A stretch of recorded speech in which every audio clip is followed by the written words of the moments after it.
Spirit, Space, and Time. Excerpt from the book Dreams Lost in Time, written by Miguel Pacheco. Miguel often used this expression, nevertheless with the awareness that life is a process of constant mutation at an intellectual and spiritual level, which should logically lead humanity to a higher level of evolution. Contrary to this, Miguel confirmed that this maturation process had created a barrier between this evolutionary process and the proper adjustment by human beings to the speed of thought and reasoning that are required to be able to follow it. The technology significantly exceeded our speed of discernment and created an obsession to superfluous and virtual values, and that only serve the personal interests of a minority of people. The feeling of time acceleration was not real, but rather the final result of this conflict, this desynchronization between the pace we set for ourselves as human beings and the real time as an entity with its own time and the time it imposes on us. It was as if adulterating, even raping time, the time of our existence. Miguel himself had always lived in a personal world. With time, he had built his virtual reality. Sometimes he thought that this behavior of his was not usual, especially when he was called a dreamer. Nevertheless, making sure he would not be the only one to act and think that way. Theological theories are claiming that each one of us is a different world, which explains the difference between each one of us human beings. This theory also argues that when we pass away, this personal world ends as well, following the path of our physical and spiritual existence. Miguel deeply identified himself with these theories because of his perceptions about the absent, the abstract. His conception of time and space also adapted to a cosmic vision in which nothing has neither beginning nor end, being his perception about the continuity of spirit a constant in his existence, though. This continuity did not constitute anything more than the synchronization of our soul with the eternal journey of the cosmos, the actual creation, finally the universal existence. Yes, the universal existence because it exists as a single being, independent, supreme, omnipresent, and expressing this fundamental presence of that entity called creation.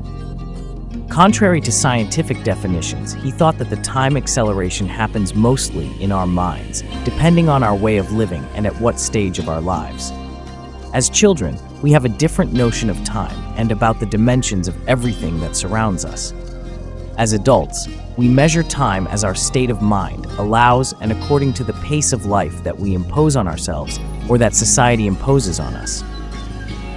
The stress caused by this sociological context accelerates our individual time, making us dependent on this wrong notion about the universal time. Even not being a religious person, Miguel thought that the answers to our most difficult questions could only be found within us, in our spirit, especially to metaphysical and existential questions. He considered science as essential, but he measured his evaluation about its role in society, since the scientific conclusions were linear and were always being adjusted, even eliminated by the advancement and research that is practiced. It was like saying that today's truth can become tomorrow's lie, and so forth, in a process that will never lead to a final answer. This opinion of his adapted itself to his linearity of thought in certain areas of his life. Sometimes, while reflecting on all this, he ended by eventually finding apparent contradictions in his analyses, but that in the end would adapt to a process of evolution, which in return implied question after question. Finally, and thinking carefully, the absence of a conclusion might have a justification. Indeed, if there were no more questions to put, there would be no more reason to evolve, creating an intellectual and spiritual stagnation and ending the motivation that causes humans to evolve continually. This discernment and this conclusion consolidated Miguel's feelings that nothing could replace the answers given to us by our spirit, being these more convincing than all the scientific findings, especially those who wanted to find the answers about our origins. This question would remain unanswered throughout the course of humankind. Miguel thought that it was this mystery that fed our existence, this uncertainty about our origins and our final destination.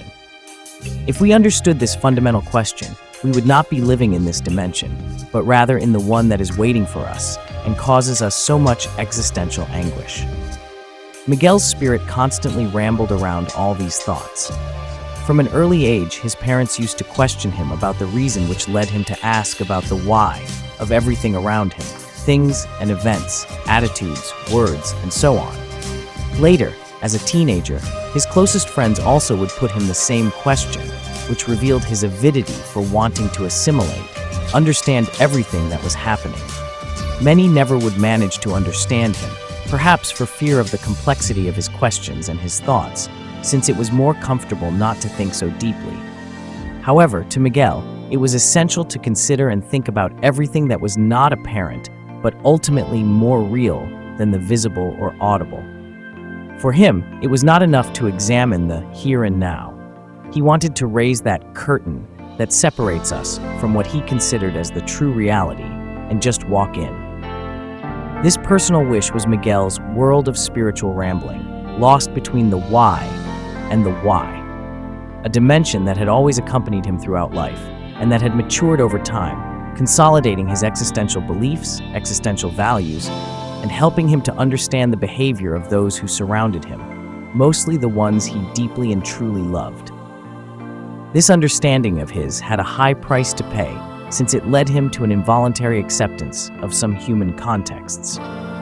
Sometimes, his comprehension became a weakness, his Achilles heel, which made him vulnerable given the spiritual closeness of those who did not understand his behavior. The distance was usually created between him and others, perhaps because he or they did not feel comfortable given the attitudes and opposite reactions that were triggered, while a friendly, even familiar relationship existed between them. Over time, Miguel had been accustomed to solitude, the one that was created by this mutual incomprehension existing in his life. Even it was involuntary, and it was that same loneliness that he lived, lost in his thoughts, in his existential questions. After writing all these thoughts, Miguel took the train back home. On the way, through the window, he filmed the landscape that ran fast in front of his eyes, a way to create a distance and forget about his virtual world for some time and appreciate the beauty of Mother Nature. Spirit, Space, and Time is an excerpt of the book Dreams Lost in Time, written by Pacheco. Check my website at www.diaryofthoughts.com.